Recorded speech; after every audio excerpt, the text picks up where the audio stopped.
மாவட்ட காவல் கண்காணிப்பாளர் அலுவலகத்தில் மனு கொடுக்க வந்த விவசாயி தீக்குளித்த சம்பவம் அங்கு பதற்றத்தை ஏற்படுத்தி இருக்கிறது. இது தொடர்பான விவரங்களோடு இணைகிறார் எமது செய்தியாளர் வெற்றிவேல். வணக்கம். தீக்குளித்த விவசாய நிலைமை தற்போது எப்படி இருக்கு? அது தொடர்பான விவரம்.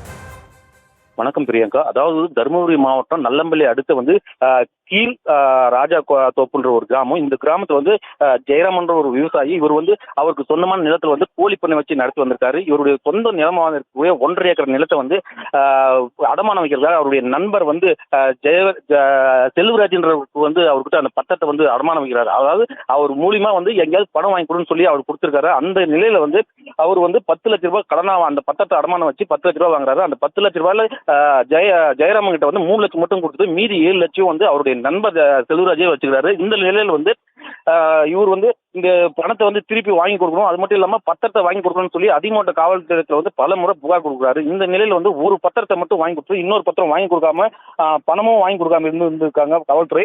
இதை கண்டிச்சு இன்னைக்கு இன்று மாவட்ட காவல் கண்காணிப்பாளர் அலுவலகத்துல புகார் கொடுக்க வந்திருக்காரு. இந்த சமயத்துல அவர் வெளியிலேயே அவருக்கு வைத்து மறைத்து வைத்திருந்த அந்த மண்ணெண்ணெய்க்கான அவர் மேல ஊற்றிட்டு எஸ்பி ஆபீஸ், அதாவது காவல் கண்காணிப்பாளர் அலுவலக முகாம்லேயே தீ வச்சுக்கிறாரு. இதுல அவருக்கு பலத்த காயம் ஏற்படுது. அவரை அணைச்சி அது 108 ஆம்புலன்ஸ் மூலம் தருமபுரி அரசு மருத்துவமனையில் தீவிர சிகிச்சை பிரிவில் அனுமதிக்கப்பட்டிருக்கு. இவருக்கு பரிசோதனை செய்த மருத்துவர் 60% தீ காயம் ஏற்பட்டிருக்கு. இவருக்கு மேலும் இவருடைய நிலைமை தற்போது எந்த நிலையுமே சொல்ல முடியாதுன்றதுனால மருத்துவர்கள் தீவிர கண்காணிப்பில் ஈடுபட்டிருக்காங்க. இது சம்பந்தமா அதிகமாவட்ட காவல்துறையினர் மீண்டும் வழக்கு பதிவு செய்து விசாரணை பண்ணிட்டு இருக்காங்க. பிரியங்கா,